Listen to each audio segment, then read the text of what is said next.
السلام عليكم ورحمة الله وبركاته.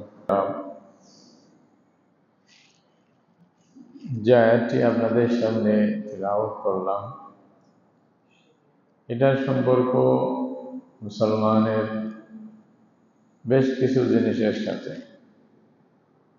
আমরা পৃথিবীতে যখন আসি, প্রথম অবস্থায় এমন হয় যে আমরা একেবারে দুর্বল, একেবারে অক্ষম, কোনো কিছুর যোগ্য না। এমনকি কথাও বলতে জানি না, হাঁটতেও জানি না, অভিযোগ করতে জানি না। কিছু সময় তো এমন যায়, কেউ উঠাইলে উঠবো না, হয়তো শুয়ে থাকবো, পড়ে থাকবো। কেউ কাপড় পরাই দিলে পড়তে পারবো না, হয়তো পড়তে পারবো না। এই অবস্থা। মায়ের দুধ ছাড়া আর কিছু খাইতেও পারি না, খাইলে সমস্যা হয়ে যাবে। কেউ ঢুকে দিলে হয়তো মারাও যেতে পারে, এরকম অবস্থা। আবার কাউকে চিনিও না, কোনো জ্ঞান নাই, মা বাপ কে কাকে বলে এটাও চেনে না। খালি আশেপাশের লোকদেরকে দেখতেছি এতটুকু, তাও চেনার মতো না। এমন একটা সময় আমাদের যায়।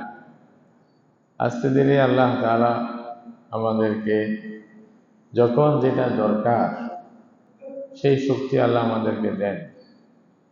যখন একটু হুশ আসে, বুঝ আসে, দেখার শক্তির দরকার হয়, শরীরের শক্তির দরকার হয়, বলার শক্তির দরকার হয়, আল্লাহ তাআলা সময় মতে, সুযোগ মতে, দামে দামে সব কিছু যোগায় দিচ্ছে।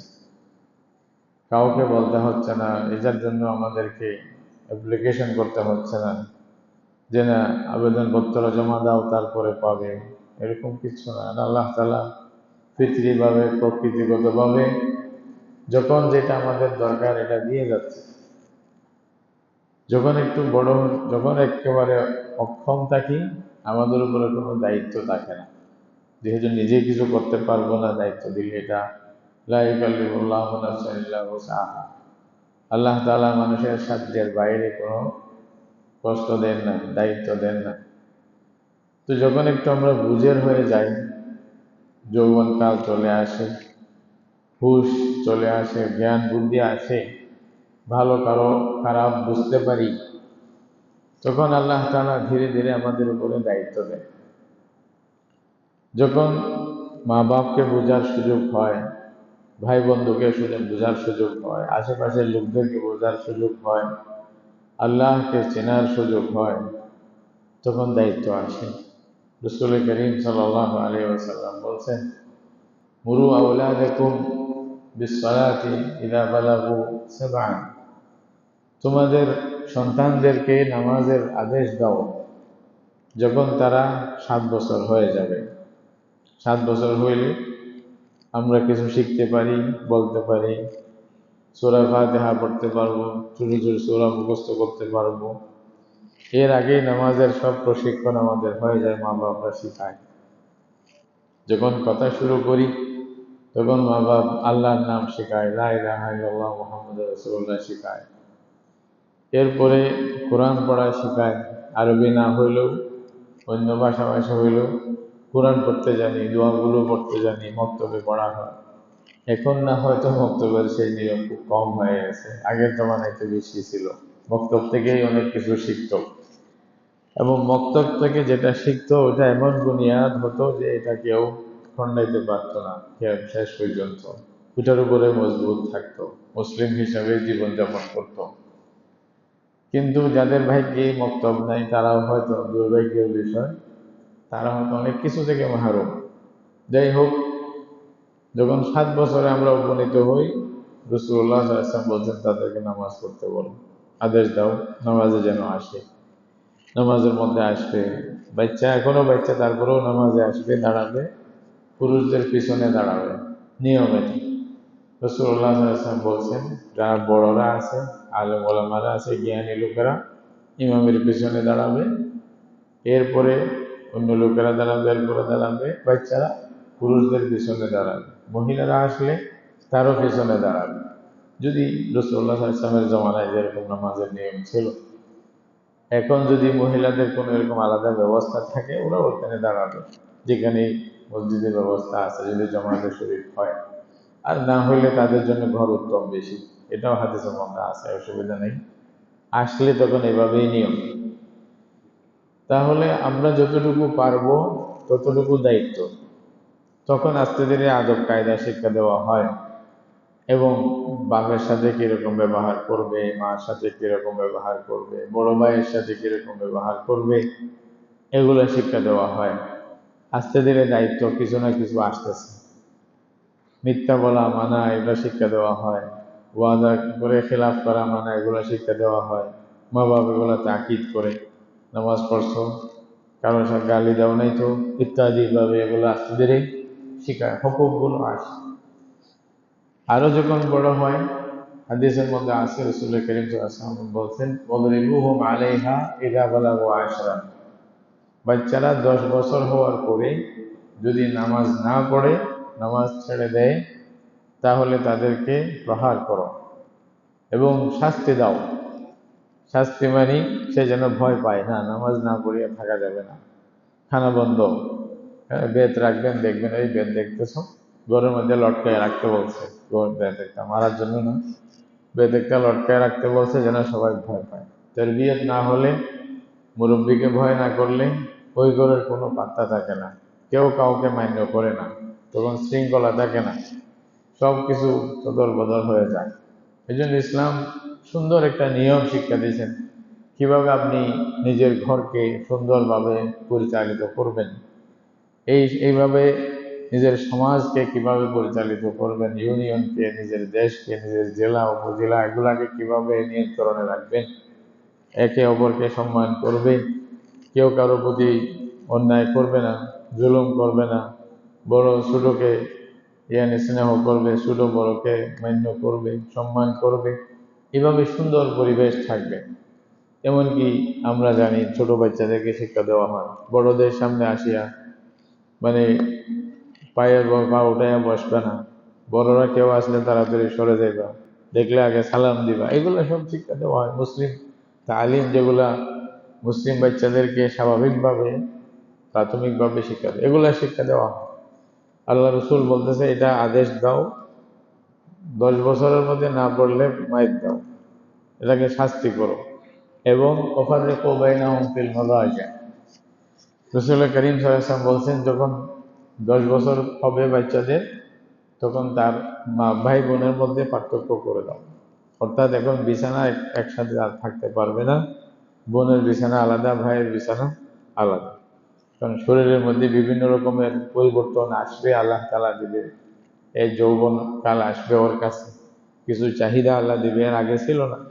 ছোট বাচ্চাকে একটাকে যদি বিয়ে করে দেন, সে রাজি হবে, খুশি হবে না? খুশি হবে না? একটা মিঠাই দিলে খুশি হয়ে যাবে, যে মানে বয়স হিসাবে, অবস্থা হিসাবে কথা। আর একটা যৌবনকে যদি একটা মিঠাই দেন, বলে এগুলা কি বললো, তার জন্য একটা বউ নিয়ে আসে, খুশি হয়ে যাবে মা বাবার উপরে, যখন সময় হিসেবে যার চাহিদা। তো মানুষের জীবন সামনে যাইতে থাকে, বিভিন্ন নিয়ামত আল্লাহর পক্ষ থেকে পাইতে থাকে মানুষ, নিয়ামত অনুপাতে, মানুষের জীবনের অবস্থা অনুপাতে তার উপরে কিছু দায়িত্ব মানে আসে। যখন বাচ্চা থাকে তখন মা বাপের হক আদায় করা তার উপরে দায়িত্ব হয়ে যায়। সর্বপ্রথম তার জ্ঞান হুঁশ যখন আসবে, আল্লাহর হক সর্বপ্রথম, তারপর আল্লাহ রসুলের হক, এরপরে পৃথিবীতে মা বাবার হক, এরপরে আস্তে ধীরে ভাই বন্ধু, চাচা, তারপরে ফুফু ইত্যাদি, খালা, এদের হক আছে, এরপরে ফাদা প্রতিবেশী, এগুলার হক। ইসলামের মধ্যে প্রত্যেকটা জিনিস আলাদা আলাদাভাবে বর্ণনা আছে। বান্দার উপরে আল্লাহর হক কি, এবং আল্লাহর উপরে বান্দার হক কি, আলাদাভাবে বলে দেওয়া আছে। এবং এটাকে এরপরে নবী যে আল্লাহ তাআলা পাঠান, নবীর হক উম্মতের উপরে কি, এগুলো কোরআন হাদিসে বলে দেওয়া আছে। এবং আল্লাহর কিতাব যে আসছে, আল্লাহর কিতাবের কি হক বান্দাদের উপরে, এটাও বলে দেওয়া আছে। এরপরে দুনিয়াতে আমরা যাদেরকে পাই, মাখলুকাতের মধ্যে সবচেয়ে বেশি ইহসান বান্দার উপরে তার মা বাপের। এই জন্য মা বাপের কি হক, এটা বারবার বারবার কোরআনে হাদিসে বলা আছে। আবার মা বাপ সহ ভাই বন্ধু সবাই, ভাই বোন, চাচা, খালা, ফুফু, এদের সবাইকে নিয়ে একটা পরিবার হয়। ওই পরিবারের মধ্যে কার কি হক, বাবার পরে চাচা, যেটা এরকম, ওদিকে মায়ের সাথে খালা, মানে ফুফু, মানে মামি, এগুলো আছে। এরপরে নিজের ভাই থাকে, বোন থাকে, এদের কি হক এটাও বলে দেওয়া আছে ইসলামের মধ্যে। নিজের পরিবারের পরে যাতে আশেপাশে যারা থাকবে তাদেরকে আমরা প্রতিবেশী বলি। তো মানে ওই আমার গ্রামে যারা আছে, আমার বাড়িতে যারা আছে প্রতিবেশী, এই প্রতিবেশীদেরও আলাদা একটা হক আছে। এছাড়া গ্রামের, ইউনিয়নের, জেলার লোকের হক আছে, দেশের লোকদের হক আছে, আবার বিদেশি লোকদের হক আছে। আবার মানুষ স্বাভাবিকভাবে দুই ভাগ, একটা হলো মুসলিম আর একটা হলো মুসলিম। এটা দিন হিসাবে, আমার দিনী ভাই হিসাবে আমার কি তার হক আমার উপরে কি, আমার হক তার উপরে কি। ও মুসলিম হলে তার কোনো হক আছে কিনা, সব হকুক সবাইকে যে যেটা প্রাপ্য এটা দিয়ে দেওয়া, এটা পৌঁছাই দেওয়া, এটাই হলো ন্যায় এবং ইনসাফ। রসুল করিম সাল্লাল্লাহু আলাইহি ওয়াসাল্লাম বলতেছেন, তোমার উপরে তোমার এরকম হক আছে, তোমার ভাইয়ের হক, মার হক, তোমার মেহমানের হক, এবং তোমার প্রতিবেশীর হক, তোমার শরীরের হক তোমার উপরে আছে। ফাআতি কুল্লি যী হাক্কিন হাক্কাহ। আল্লাহ রাসূল সাল্লাল্লাহু আলাইহি ওয়াসাল্লাম বলতেছেন, তুমি প্রত্যেক হকদারকে তার হক পৌঁছাই দাও। আল্লাহর হক আল্লাহকে দাও, রসুলের হক রসুলকে দাও, এবং আল্লাহর কিতাবের হক আল্লাহর কিতাবকে দাও। মুসলমানদের মধ্যে মা বাবার হক তাদেরকে দাও, মায়ের হক মাকে দাও, বাবার হক বাপকে দাও, ভাইয়ের হক ভাইকে দাও। এইভাবে যদি সবাই নিয়ম মতো আমল করে, তাহলে দেশে অশান্তি বা বিশৃঙ্খলা, কোনো ফাসাদ হবে কি, কোনো দুর্নীতি এরকম কিছু হওয়ার কি সুযোগ থাকবে? যদি প্রত্যেকে রাসূল করিম সাল্লাল্লাহু আলাইহি ওয়াসাল্লামের এই কথাগুলো মেনে চলে, এটাকে মান্য করে যতটা সম্ভব, তাহলে দুনিয়া শান্তিতে ভরে যাবে। আল্লাহ রসুলের সাহাবী যারা ছিলেন, মহিলা পুরুষ সবাই মিলে, এরা রাসূলুল্লাহ সাল্লাল্লাহু আলাইহি ওয়াসাল্লাম কথা বলার দের আমল করতে দেরি নেই, সেরকম ছিল। মোহাম্মত এত বেশি ছিল, ভক্তি, ঈমান, বিশ্বাস এত বেশি ছিল, রসুল যা বলবেন তাই, আর কোনো কথা নেই, এদিক সেদিক নেই। ওদের নাম ওই সাহাবী।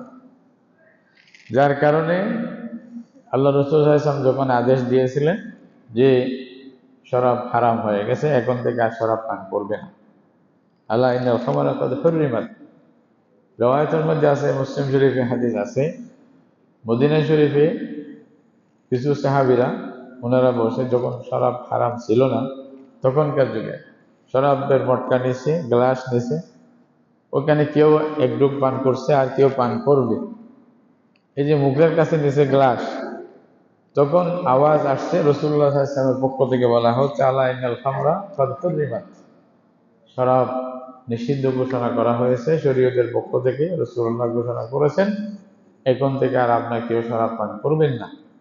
এটা বলার সাথে সাথে গ্লাস সামনের দিকে না নিয়ে পিছনের দিকে নিয়ে গেছে। এটাই সাহাবী।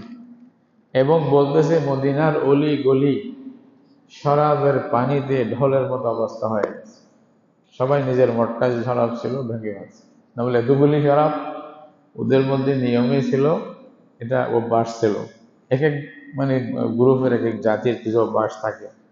তো শরাবের অভ্যাস ছিল ওদের কাছে, নবীজ বানাইতো প্রায় সময়, আমরা তো পান করি না, ওনারা প্রায় সময় এই যে খেজুরের টুকরাগুলো গ্লাসে অথবা বর্তনে, বড় বর্তনে রেখে পানির মধ্যে জুস দিত, ওইটা পরে শরাবে পরিণত হতো। এক রাত যদি আপনি এক রাত রাখিয়া সকালে খান তাহলে সমস্যা নেই, এটা নবীজ বলা হবে। পানীয় মশরুবাত যেরকম আমরা পান করি, এই যে বিভিন্ন রকমের মানে কথা কথা, 7 আপ বলেন, মোজা বলেন, আরো যা বলেন, বিভিন্ন নাম আসতেছে, তো এটাই আসে, আমরা পান করি মাঝে মধ্যে, এটা সমস্যা নেই। কিন্তু এটার মধ্যে বেশি জোশ আছে, যদি নেশা চলে আসে, এটা খারাপ। তো যখন শরাব হারাম ছিল না তখন তো পান করতেন।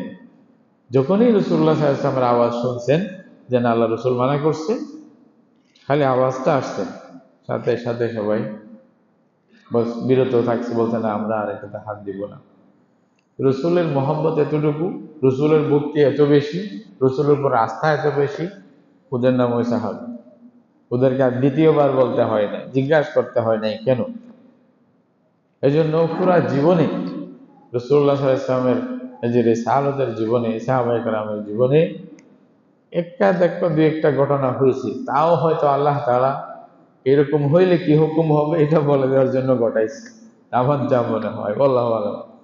না হয়তো পুরো জীবনে একটা খালি বেবিচারের ঘটনা, বেবিচারে লিপ্ত হলে, স্বীকার করলে বা না করলে তখন কিরকম ফায়সালা দিতে হবে এটা যেন মুসলিম বিশ্বকে আল্লাহ রসুল বলে দিতে পারে হুকুমটা, এই জন্যই হয়েছে। না হতে এটা হওয়ার কথা ছিল না।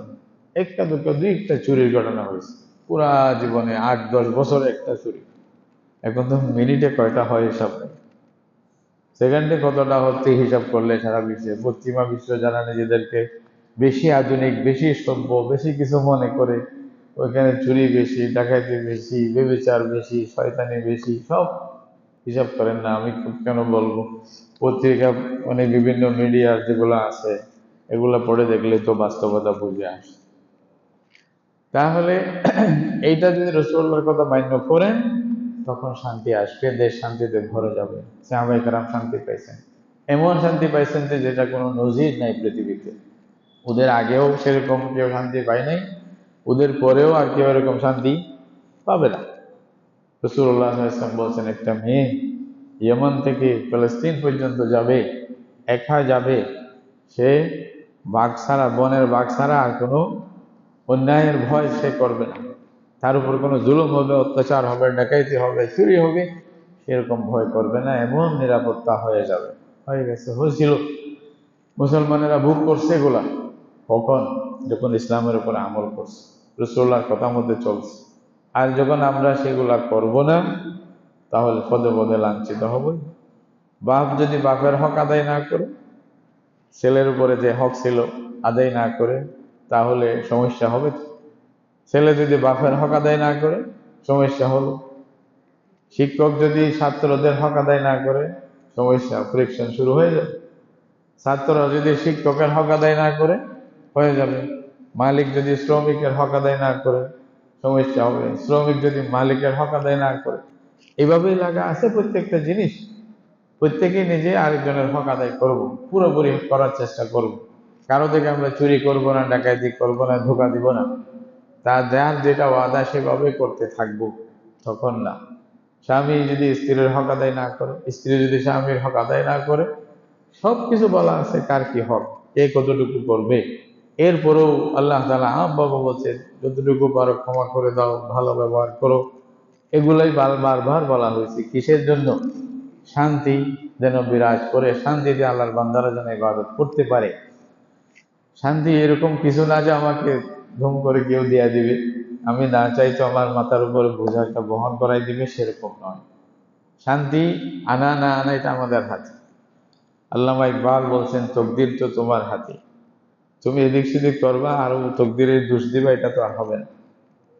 তো সুতরাং নিজেরা করো। আল্লাহ তাআলা কোরআনে বলছেন, যালিকা বিআন্নাল্লাহা লাম ইয়াকুন মুগায়্যিরান নি'মাতান আন'আমাহা আলা কওমিন হাত্তা ইউগায়্যিরু মা বিআনফুসিহিম। সূরা আনফালের মধ্যে আল্লাহ তাআলা বলতেছেন যে আল্লাহ কোনো কওমকে কোনো এমন জিনিস চেঞ্জ করে দেন না যা তারা চায় না। না চাইতে আল্লাহ চেঞ্জ করে দিয়ে ওরকম হবে না, তাদের নিজেদের মধ্যে চেঞ্জ আসতে হবে, তখন আল্লাহ তাআলা সাহায্য করবে, তাদেরকে সে চেঞ্জ দিবে। সাহাবায়ে কেরাম চাইছিলেন তাদের সব কিছুর মধ্যে চেঞ্জ চলে আসে। শিরকি যে জাহিলি যুগের যে প্রভাব ছিল তাদের মনে, মস্তিষ্কে, দেমাগে, শরীরে, সমাজে, সব কিছু থেকে চেঞ্জ চাইছেন। তো আল্লাহ তাআলা সব কিছু চেঞ্জ করে দিয়েছে।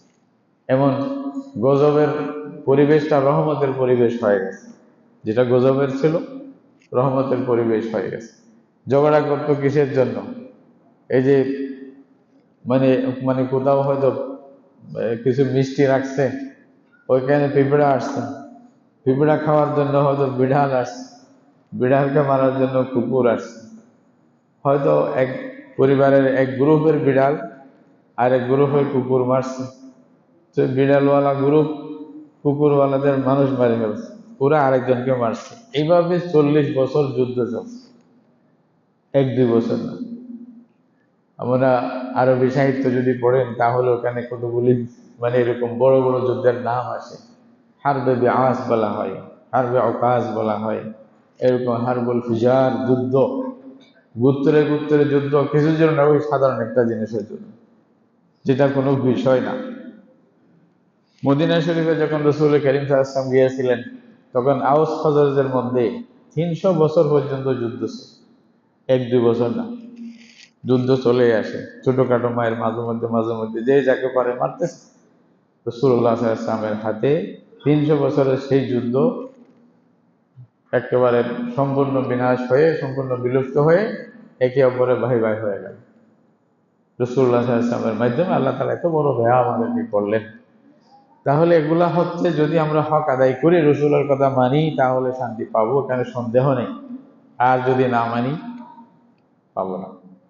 আজকের যে আয়াতটি বললাম, এই আয়াতের মধ্যে আল্লাহ তাআলা প্রথমে আল্লাহর হকের কথা বলছেন, এরপরে আল্লাহ রসুলের কথা বলে, তারপরে সরাসরি মা বাপের কথা বলছে, মা বাপের হকের কথা, এবং এরপরে নিজের কিছু নিকট আত্মীয় স্বজন, এদের কথা বলা হয়েছে। এরপরে প্রতিবেশীর কথা বলছে, ওবিদিল কুরবা ওয়াল ইয়াতামা ওয়াল মাসাকিন ওয়াল জারি যিল কুরবা ওয়াল জারিল জুনুব ওয়াস সাহিবি বিল জাম। 3টা শব্দ বলছে কোরআন প্রতিবেশীর জন্য। আজকে আমি প্রতিবেশীর হক কি এটা একটু বলবো, অন্যগুলি তো আমরা প্রায় জানি। প্রতিবেশী কাকে বলে এবং প্রতিবেশীর হক কি, এটা খুব জানা দরকার গুরুত্ব সহকারে। তাহলে আমরা নামাজ দোয়া তো পড়তেছি, আল্লাহ রসুল তো বলতেছে নামাজ না, খালি প্রতিবেশীর হক যদি আদায় না করেন, প্রতিবেশীকে যদি কষ্ট দিয়ে থাকেন, ইমানদারই হবেন না, এটা রাসূলুল্লাহ বলতেছে। হাদিসগুলো মানে একটু মানে পড়তে হবে, বুঝতে হবে, শুনতে হবে, কি বলছে রাসূল। আল্লাহ তাআলা এখানে বলতেছেন ওয়া'বুদুল্লাহ ওয়া লা তুশরিকু বিহি শাইআন, আল্লাহকে ইবাদত করো, আল্লাহর সাথে কাউকে শরীক অংশীদার বানাবে না। ওয়া বিল ওয়ালিদাইনি ইহসানা, দুনিয়ার মধ্যে যে সমস্ত মানুষ, পশু পাখি বা ইনসান জিন যাই আছে, এদের মধ্যে তোমাদের জন্য সবচেয়ে বড়, তোমাদের মধ্যে আল্লাহ এবং আল্লাহ রসুলের পরে সবচেয়ে বড় তোমাদের মা বাপ।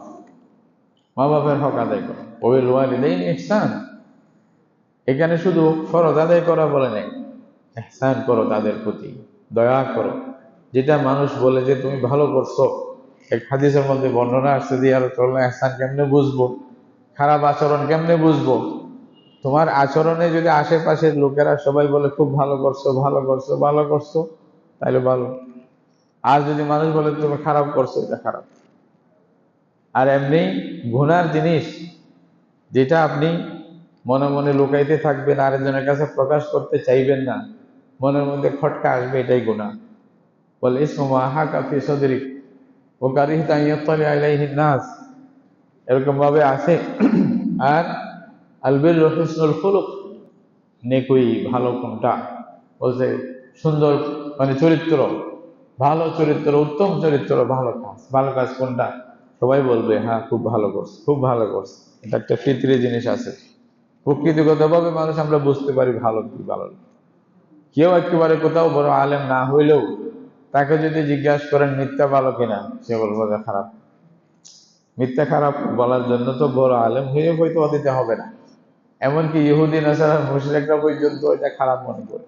খারাপ ওয়াদা ভঙ্গ করা খারাপ, এটা সবাই জানে। কতগুলি আখলাক চরিত্র এমন আছে যে পৃথিবীর সব মানুষ এটার মধ্যে একমত। একমত এই পর্যন্ত আমাদের জানা মতে, মানে মিথ্যা কথাকে যে ভালো মনে করে শুধু শিয়া সম্প্রদায় ছাড়া আর কেউ নাই পৃথিবীতে। আমাদের যতটুকু জানছি, যা লেখাপড়া আছে, এটার ভিত্তিতে বলতে পারি মিথ্যাকে কেউ ভালোবাসে না। যদিও বা মিথ্যা বলে অনেকেই, মিথ্যা মানে মানে শপথ পর্যন্ত করতেছে, কিন্তু আসলে ভালোবাসে না। সেও বলে আমি সত্য, এটা বলতে চায়। তাহলে কতগুলি মানুষের প্রকৃতির সাথে সম্পর্ক আল্লাহ তাআলা সেরকম করে করে দিয়েছেন, বুঝতেছি আমরা ভালো কি। তা আল্লাহ বলতেছেন ওয়াবিল ওয়ালিদাইনি ইহসানা, মাতা পিতার সাথে, মা বাবার সাথে ভালো ব্যবহার করবে। মানে এমন কোন কথা কাজ করবে না যার দ্বারা ওদের মনে কষ্ট আসে। যারা তারা তারা নিজেকে ছেলে মেয়েদের সামনে তুচ্ছ মনে করে, নিজেকে অসম্মান বোধ মানে হয়, অথবা অপমান তারা মনে করে, সেরকম কোনো কাজ যেন আমাদের দ্বারা না হয়। আল্লাহ তাআলা কোরআনে কি বলছেন, ওয়ালা তাকুল লাহুমা উফ। আমরা দুঃখ করে অনেক সময় উফ বলি, একটা কথা বুঝাইতে চাচ্ছি, বুঝতে এরকম একটা কথা বলি না, শব্দ এইরকম শব্দ বলতে নিষেধ করছে মা বাবার সামনে। তুমি যতই হোক মা বাবার সামনে এটা বলবা না, এটা নিষেধ, আল্লাহর নিষেধ। বলছে আল্লাহ বলতেছে এটা কষ্ট হয়। অনেক মুফাসসিরিনে কেরাম বলতেছেন, মানুষ যখন শারীরিকভাবে কোনো ব্যথা অনুভব করে, ওই ব্যথার জন্য যে একটা শব্দ আহ উফ বলে, ওই শব্দটা পর্যন্ত মা বাবার সামনে বলতে নিষেধ করছে। বলছে না এটাও বলবা না। ওয়াকুল্লাহুমা কাওলান কারীমা, খুব সুন্দর মিষ্টি ভাষায় কথা বলবেন মা বাবার সামনে। এই কথা মানে আল্লাহ তাআলা তালিম দিয়েছেন। এরপরে ওয়াবিদিল কুরবা ওয়াল ইয়াতামা ওয়াল মাসাকিন, নিকট আত্মীয় স্বজন যারা, তাদের সাথে ভালো ব্যবহারের কথা আল্লাহ তাআলা বলতেছেন।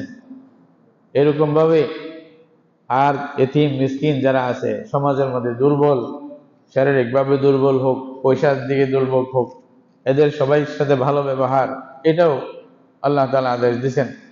তারপরেই বলতেছেন ওয়াল জারি যিল কুরবা ওয়াল জারিল জুনুব ওয়াস সাহিবি বিল জামবি ওয়াবনিস সাবিল ওয়া মা মালাকাত আইমানুকুম। এই আয়াতের মধ্যে প্রায় শ্রেণী যারা আছে দুনিয়ার মধ্যে, তাদের হুকুকের কথা আল্লাহ তাআলা বলে দিয়েছেন, কি হক আদায় করতে হবে। প্রতিবেশী, এখানে কোরআনে 3 ধরনের কথা বলছেন, ওয়াল জারিল যিল কুরবা ওয়াল জারিল জুনুব ওয়াস সাহিবি বিল জামব। কত ধরনের প্রতিবেশী হয়? প্রতিবেশী একটা হয়তো মুসলিম হবে, আত্মীয় হবে, তাহলে সে 3টা হক পাবে আপনার থেকে। প্রতিবেশী যদি মুসলিম হয়, আত্মীয় হয়, কয়টা হক পাবে? 3টা। মনে রাখবে, সবকের মতো এলম দরকার, আমাদের জ্ঞান দরকার। এগুলোর ভিত্তিতেই তো আমল করব। নামাজ পড়া যেমন ফরজ, এগুলা জানা আমল করা এটাও ফরজ।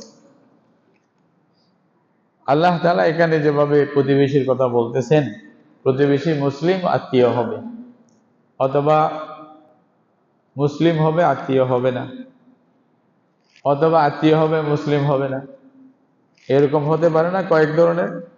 যদি মুসলিম হয়, আত্মীয় হয় নিজের, তাহলে সে 3টা হক পাবে।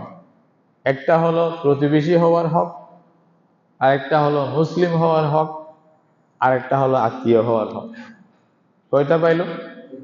3টা হক আদায় করতে হবে তার প্রতি। আর যদি প্রতিবেশী মানে আত্মীয় না হয়, অন্য বাহিরের কেউ হয়, তাহলে যদি মুসলিম হয় আত্মীয় না, তাহলে সে 2টা হক পাবে। একটা হলো মুসলিম হওয়ার হক, আর একটা হলো প্রতিবেশী হওয়ার হক। আর যদি প্রতিবেশী কাফের হয়, আত্মীয় না, অনেক সময় আত্মীয় হইতে পারে, কাফের হয়ে আত্মীয় হলে তখনও 2টা পাবে, প্রতিবেশী হওয়ার, আত্মীয় হওয়ার।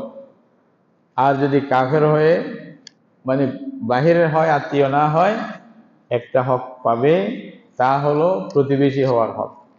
মুনমার প্রতিবেশী হক থেকে মাহরুম না। মুসলিম হোক, অমুসলিম হোক, আত্মীয় হোক, অনাত্মীয় হোক, যেই হোক, প্রতিবেশীর একটা অধিকার আমার আপনার উপরে আছে, তাকে এটা দিতে হবে। আল্লাহ তাআলা এখানে আমাদের ওসিয়ত করলেন ওয়াল জারিল কুরবা ওয়াল জারিল জুনুব।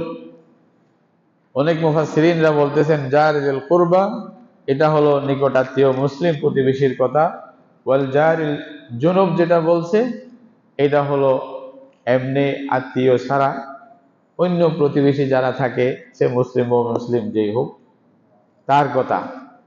ওয়াসাহিবি বিল জাম, আয়াতের মধ্যে বলছেন আপনার পাশের বন্ধু।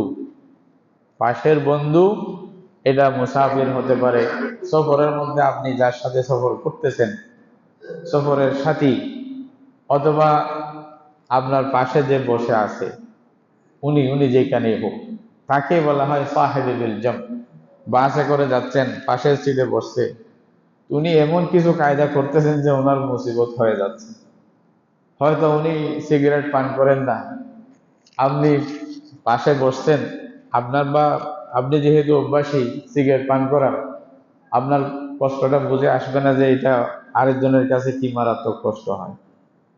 তো আপনি খামাখা সিগারেট ধরিয়ে বলতে আপনি বললেন আমি তো পয়সা দিয়ে সিট নিয়েছি, পয়সা দিয়ে সিট নিয়েছি, এটা বলিয়া যদি আপনি আরামসে সিগারেট টানেন, ওই বেচারার কিয়ামত হয়ে যাচ্ছে, যে আল্লাহর গজব আসবে আপনার উপরে।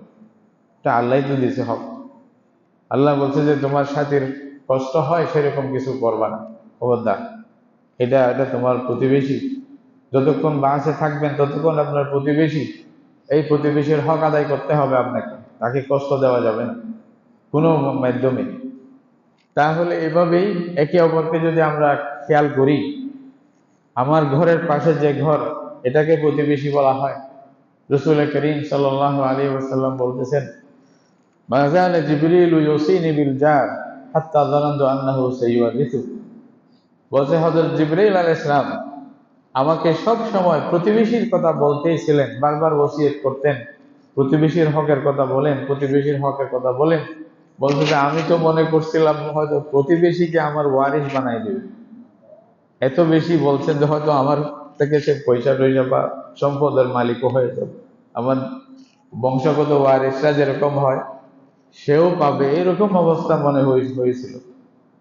রাসূল করিম সাল্লাল্লাহু আলাইহি ওয়াসাল্লাম বলছেন একবার, ওয়াল্লাহি লা ইউমিন, ওয়াল্লাহি লা ইউমিন, ওয়াল্লাহি লা ইউমিন, আল্লাহর কসম ঈমানদার হবে না, আল্লাহর কসম ঈমানদার হবে না, আল্লাহর কসম ঈমানদার হবে না। কে বলতেছে? রাসূলুল্লাহ সাল্লাল্লাহু আলাইহি ওয়াসাল্লাম তিনবার বলছে। সাহাবায়ে কেরাম তো অবাক হয়ে গেছেন, ইয়া রাসূলুল্লাহ লাকাদ খাবা ওয়া খাসিরা মান হাযা, এই তো ধ্বংস হয়ে গেছে যার ব্যাপারে আপনি তিনবার বললেন যে তার ঈমান নাই, তার ঈমান নাই, তার ঈমান নাই, কে সে? তখন রাসূলুল্লাহ সাল্লাল্লাহু আলাইহি ওয়াসাল্লাম উত্তর দিয়েছেন, মান লা ইয়ামান জারুহু বাওয়াইকা, যে ব্যক্তি নিজের প্রতিবেশীকে তার কষ্ট থেকে নিরাপদে রাখে নাই, যার প্রতিবেশী তার কষ্ট দেওয়া থেকে নিরাপদে থাকে না, তার ঈমান নেই। আল্লাহর কসম করে তিনবার রাসূলুল্লাহ বলতে সেই ইমানদার না। কোথায় নামাজ, কোথায় কি, বুঝে আসছে? ঈমানই নেই। যেখানে ঈমানের উপরে কথা আসতেছে তো বাকিগুলা তো পরের কথা, বুঝার জন্য বলতেছি। তাহলে বুঝেন রাসূলুল্লাহ সাল্লাল্লাহু আলাইহি ওয়াসাল্লাম কি বললেন। অন্য হাদিসে বলছেন, মান কানা ইউমিনু বিল্লাহি ওয়াল ইয়াউমিল আখির ফালইউহসিন ইলা জারিহি ওয়া মান কানা ইউমিনু বিল্লাহি ওয়াল ইয়াউমিল আখির ফালা ইউযি জারাহু। যদি কি আছে হাদিসে আল্লাহ রাসূল বলতেছেন যে আল্লাহর উপর ঈমান আনে, আখিরাতের উপর ঈমান আনে, যার ঈমান আছে সে তার প্রতিবেশীর প্রতি ভালো ব্যবহার করবে। আরেক হাদিসে বলতেছে সে তার প্রতিবেশীকে কষ্ট দিবে না, প্রতিবেশীকে কষ্ট দিবে না। আল্লাহর বান্দারা কিরকম ছিলেন জানেন? সুবহানাল্লাহ। এই যে শিবলি বলে একজন বড় আল্লাম আছে, আল্লাহর ওলি ছিলেন, উনি একবার ওই থেকে দোকান থেকে একটা বস্তা আনছে। তো বস্তা আনছে যে নিজের ঘরে আসার পরে দেখে যে একটা পিঁপড়া দেখছে যে ঘুরতেছে, খালি অনেক ঘুরতেছে। তো চিন্তা করলো কিরে পিঁপড়াটা এভাবে অস্থির ভাবে ঘুরতেছে কেন? পরে নিজের বুঝে আসলো এটা হয়তো দোকানের পিঁপড়া হবে, হয়তো আমার বস্তায় করে চলে আসছে, আমি খেয়াল করি নাই, বেচারাকে আমি কষ্ট না দিলাম। আর যদি আমি ছেড়ে দেই হয়তো আমার আশেপাশের লোকদেরকে গিয়া কষ্ট দিবে, কাটবে, তারপরে কোন রকম ওই পিঁপড়া কাটে নিয়ে আবার আল্লাহর বান্দা কষ্ট করে ওই দোকানে ছাড়িয়ে আসছে। কতটুকু খেয়াল করতো। প্রতিবেশী কাকে বলে? প্রতিবেশীর মেহনতের কথা বলতেছে। ইমাম আজম আবু হানিফা রাহমাতুল্লাহ আলাইহ এক প্রতিবেশী ছিল। উনি যখন রাত্রে নামাজ পড়তেন, এটা প্রসিদ্ধ ছিল, আবু হানিফা রাহমাতুল্লাহ আলাইহ রাত্রে নামাজের মধ্যে কান্না করতেন, জোরে জোরে তেলাওয়াত করতেন, মানুষ শুনতো। এটা ঘরের মধ্যে তেলাওয়াত করতেছে, মানুষ শুনতেছে। অনেক সময় মসজিদে নামাজ পড়লে ফজর পর্যন্ত পড়তেই আছে, এরকমও করতেন, একটি আয়াত পড়তেই আছে, কান্না করতেন, অনেক আল্লাহর কাছে দোয়া করতেন। তো উনি এক সময় ওনার পাশে যে লোকটা ছিল সে শরাব খেয়ে মস্ত হয়ে যেত এবং গালিগালাজ করত। অনেক অপরটা ভাষায় আবু হানিফাকে সহ রেখে গালিগালাজ করত। বিশেষ করে আবু হানিফা রহমতুল্লাহ আলাইহিকে খুব গালি দিত ওনার প্রতিবেশী। একবার নামাজের মধ্যে দেখে যে রাত্রে কোনো আওয়াজ নেই, ওই লোকটার কোনো শব্দ শুনতেছে না। আবু হানিফা রহমতুল্লাহ আলাইহি কিছুক্ষণ পরে নামাজ বন্ধ করে খবর নিয়েছে, এই লোকটাকে যে প্রত্যেক দিন এরকম করে চিল্লাইতো, গালিগালাজ করতো, সে আজকে কি হইলো, আওয়াজ নাই কেন, ওর কোনো সমস্যা নাই কি? তো বলছে যে আপনি জানেন না। বলছে কি? বলছে তাকে তো পুলিশ গ্রেফতার করে নিয়ে গেছে, সে তো হাজতে বন্দী হয়ে গেছে। বলছে তাই নাকি? বলছে যে আমি তো জানতাম না। আবু হানিফা রহমতুল্লাহ আলাই নিজের, উনি তো বড় লোক ছিলেন, ব্যবসায়ী, পয়সা ছিল, আল্লাহ তাআলা অনেক পয়সা দিয়েছিলেন। পয়সা নিয়ে গেছে দোকান ইয়াতে, পুলিশের থানায় গেছে। গিয়া বললেন যে আমার এই লোকটাকে কেন বন্ধ করছেন, কেন কয়েদি বানাইছেন? বলছে ওনার এই দোষ, এই অপরাধ, সে মানুষকে চিল্লা করে, গালি গালাজ করে, পেরেশান করে, জন্য বন্দি করে নিয়ে আসছে। আবু হানিফা রহমতুল্লাহ আলাই বললেন যে ওকে জামিন দিতে হইলে কত টাকা দিতে হবে? তো ওরা অঙ্কটা বললো, এত দিতে হবে। আবু হানিফা রহমতুল্লাহ আলাই পয়সাটা দিয়ে বললেন যে ওকে জামিন দিয়ে দাও, ছেড়ে দাও, পয়সা আমি দিলাম। বলিও না ওকে কে দিছে। তো আবু হানিফা রহমতুল্লাহ আলাই বসে আছে, ওই লোককে পুলিশ গিয়া বললো যে তোমার জামিন হয়েছে, চলে যাও। তো বলছে আমি তো অবাক হইলাম, আমার আবার জামিন দেওয়ার মতো, জামানত দেওয়া, পয়সা দেওয়ার মতো কে, এরকম ফেরেশতা কে আসলো? আমার চেয়ে খারাপ তো কেউ নেই এখানে, সে নিজেও তো জানে। তো ওরা বললো ওই যে বসে আছে, ওই লোকটা দিছে। তো সামনের দিকে গিয়া দেখে যে আবু হানিফা রহমতুল্লাহ আলাইহি।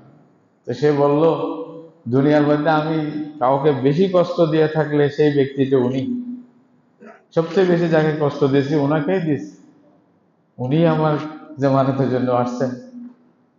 তো শুকরিয়া বলতেছিল। আবু হানিফা রহমতুল্লাহ আলাইহি বললেন তোমার শুকরিয়া দরকার নেই, আমি আমার দায়িত্ব আদায় করার জন্য আসছি, তোমার থেকে কিছু পাওয়ার জন্য, নেওয়ার জন্য না। আল্লাহু আকবার। বলছে কি? বলছে তুমি যদি আমার প্রতিবেশী, আমি নামাজ দোয়া করতেছি, তুমি যদি জেলের মধ্যে পড়ে থাকো, আমার সাহায্য টাকা পরেও যদি আমি তোমার খবর না নিই, কিয়ামতের দিন আল্লাহ যদি জিজ্ঞাসা করে তোমার প্রতিবেশীর হক আদায় করছিলাম, আমি কি উত্তর দেব? এই জন্য আমি আমার দায়িত্ব আদায় করতে আসছি, যাও। কিভাবে আদায় করে দেখেন। ইবনে উমর রাদিয়াল্লাহু তাআলা আনহুমা যখন কোন ছাগল জবাই করতেন ঘরের মধ্যে, উনি স্ত্রী পরে আসিয়া বলতেন, স্ত্রীদেরকে বলতেন, আমার পাশের যে ইহুদি প্রতিবেশী আছে তাকে দিছো? জিজ্ঞাসা, ইহুদি শব্দও বলতেন। হাল আতাইতুম জারানাল ইহুদিয়া, আমাদের ইহুদি প্রতিবেশীকে দিছো? জিজ্ঞাসা। বলছে যে দিয়েছে। মানে প্রতিবেশী যদি হয়, তখন আপনি হিন্দু, মুসলিম, বৌদ্ধ দেখতে হবে না, আপনার কাছের লোক, আপনার দেশের লোক, আপনার পাড়ার লোক, আপনার ইউনিয়নের লোক, সে যদি অমুসলিমও হয়, গরিব হয়, ইসলামের বিরুদ্ধে না দাঁড়ায়, মুসলমানদের বিরুদ্ধে না দাঁড়ায়, তাহলে সাহায্য করার কথা তো আল্লাহ বলছে কোরআন, লা ইয়ানহাকুমুল্লাহ আনিল্লাযীনা লাম ইউযাহিরু আলাইকুম। কোরআন সূরা মুমতাহিনার মধ্যে আছে লম্বা করে। তাহলে প্রতিবেশীর হক এটা বোঝা বা আমল আমল করা, আদায় করা। প্রতিবেশী বলতে খালি নিজের ঘরের পাশে না, কয় ঘর পর্যন্ত? উলামায়ে কেরাম বলতেছেন আপনার ঘরের আশেপাশে 40 ঘর পর্যন্ত এটাকে প্রতিবেশী বলা হয়। আপনার আশেপাশে কয় ঘর? 40 ঘর। আপনার ঘর, ঘরের সাথে ঘর, ঘরের সাথে ঘর, যেটার দরজা আপনার দিকে, ওইভাবে ওই ঘরগুলো কয়টা পর্যন্ত গন্তে বলছে? আর কেউ বলছে সালাফদের মধ্যে, আপনি একটা আওয়াজ দিলে যতগুলি ঘর শুনবে এরা সবাই প্রতিবেশী, যার আওয়াজ বেশি বড় তার প্রতিবেশী বেশি হবে। আবার ইচ্ছা করে ছোট আওয়াজ দিলে হবে না, বুঝলেন? বলছে কেউ শুনে নাই, থাক না, আমরা তো আসে হয়েছি, শয়তান বুঝাই দেয় সবকিছু উল্টা উল্টা না করার জন্য। তো মোটমাট 40 জন, আশেপাশের 40 জনের খবর নেবেন। আল্লাহ রাসূল সাল্লাল্লাহু আলাইহি ওয়াসাল্লাম বলতেছেন, মান বাতা শাবআনা ওয়া জারুহু জায়া মা আমানা বি। বলতে যে ব্যক্তি পেট ভরে খাইলো আর প্রতিবেশীর খবর নিল না, তার প্রতিবেশীরা উপবাস থাকলো, সে আমার উপরে ঈমান আনে নাই। সাফ করে বলছে, মা আমানা বি, আমার উপরে ঈমান আনে নাই, আমাকে বিশ্বাস করে না। কে? যে ব্যক্তি পেট ভরে খাইলো, তার প্রতিবেশীরা উপবাস ঘুমাইলো, খাবার কিছু নেই, খবর নিল না, সে আমার উপর ঈমান আনে নাই। তাহলে ঈমানের সম্পর্ক ভাই খালি নামাজের সাথে না, ইবাদত তো আছেই, এটা তো করতেই হবে, ব্যক্তিগত ইবাদত, এটা যারা, এগুলাও ইবাদত। আল্লাহ রাসূল বলতেছেন না, ঈমান নফি করে দিচ্ছে। ইমান নাই বলতেছে, আর কি এর চেয়ে বড় কথা আর কি হতে হবে? বেঈমান, এটা বলতেছে। প্রতিবেশীর খবর নিবে না, সে বেঈমান, এটা কথা আর কি সোজা সোজা বললে এরকম বলতাম। তাহলে রাসূলুল্লাহ সাল্লাল্লাহু আলাইহি ওয়াসাল্লাম এভাবে শক্ত করে কেন বলতেছেন? তাহলে আমাদেরকে আমাদের প্রতিবেশীর খবর নিতে হবে, প্রতিবেশী কারা এটা দেখতে হবে। প্রতিবেশীর কারণে যে মানুষের মূল্য বাড়ে, রাসূলুল্লাহ সাল্লাল্লাহু আলাইহি ওয়াসাল্লাম বলছেন, খায়রুল আসহাবি খায়রুহুম লিসাহিবিহি ওয়া খায়রুল জিরান খায়রুহুম লিজারিহি। বলতেছে প্রতিবেশীর মধ্যে উত্তম প্রতিবেশী কে?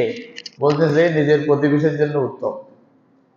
উত্তম বলতে আমি যদি ঝগড়া করি, প্রত্যেকদিন মারামারি দেই, ওদের সবকিছু কষ্ট দেই, আমার ছাগল গরু মানে মুরগি এগুলা দিয়ে ওদেরকে সব প্রত্যেকদিন কষ্ট দেওয়া দিতে থাকি, অথবা আমার এদিকে পার হইলেই চিল্লানি শুরু করি, গালিগালাজ করি, এগুলো তো খুব খারাপ জিনিস। প্রতিবেশীর সাথে ভালো ব্যবহার না। প্রতিবেশীর সাথে ভালো ব্যবহার করার তাকিদ আল্লাহ রাসূল বারবার দিয়েছেন, বারবার দিয়েছেন, একবার না। হাসান বসরি রহমতুল্লাহ আলাইহি একজনের প্রতিবেশী ছিলেন। উনি যার প্রতিবেশী ছিলেন, প্রতিবেশীর কোনো প্রয়োজনে ওই ঘর বিক্রি করতে হচ্ছে। তো উনি যাকে ঘর বিক্রি করবে তাকে ঘরের ডবল মূল্য বলছে। কথার কথা, ঘরের মূল্য হলো 1 লাখ। তো উনি বলছে যে আমার ঘরটা বিক্রি করব, আমাকে 2 লাখ দিতে হবে। তো বলতেছে, ভাই ঘরের মূল্য 1 লাখ, আপনি 2 লাখ কেন চাইতেছেন? বলছে 1 লাখ ঘরের মূল্য আর 1 লাখ প্রতিবেশীর মূল্য। হাসান বসরের মতো একটা প্রতিবেশী তোমাকে দিব, এটা পাইবা কোথায় তুমি? ওইটার মূল্যই হলো 1 লাখ। তাহলে ভালো প্রতিবেশী আশেপাশে থাকলে এটার নিজেরও তো মূল্য হয়ে যায়। কার সাথে থাকলাম, বন্ধু কে, এটা বুঝে গেল। রাসূলুল্লাহ সাল্লাল্লাহু আলাইহি ওয়াসাল্লাম বলছেন, ইদা তাবাক্তা মারকাতান ফাআকসির মাআহা ওয়া তাআহাদ জিরানাক। তোমরা যদি খানা পাকাও, কোন একটা অনুষ্ঠান, এই যে কিছু একটা খানা পাকাও, তাহলে ওইখানে পানি বেশি করে দাও, ঝোল বাড়ায় দাও। কথার কথা, বুঝতো না বাড়াইতে পারলেন না, ঝোল বাড়াইলে তো সমস্যা নেই, একটু করে পানি বেশি দিবেন, ঝোল বাড়িয়ে যাবে, অন্তত ঝোল দিয়ে হইলেও তো খাইতে পারবে। রাসূলুল্লাহ সাল্লাল্লাহু আলাইহি ওয়াসাল্লাম বলছেন, সহজ পদ্ধতি শিখাই দিয়েছেন, ঝোল বাড়ায় দাও। কথা হাত জিরানাক, তোমার প্রতিবেশীদের খবর নাও।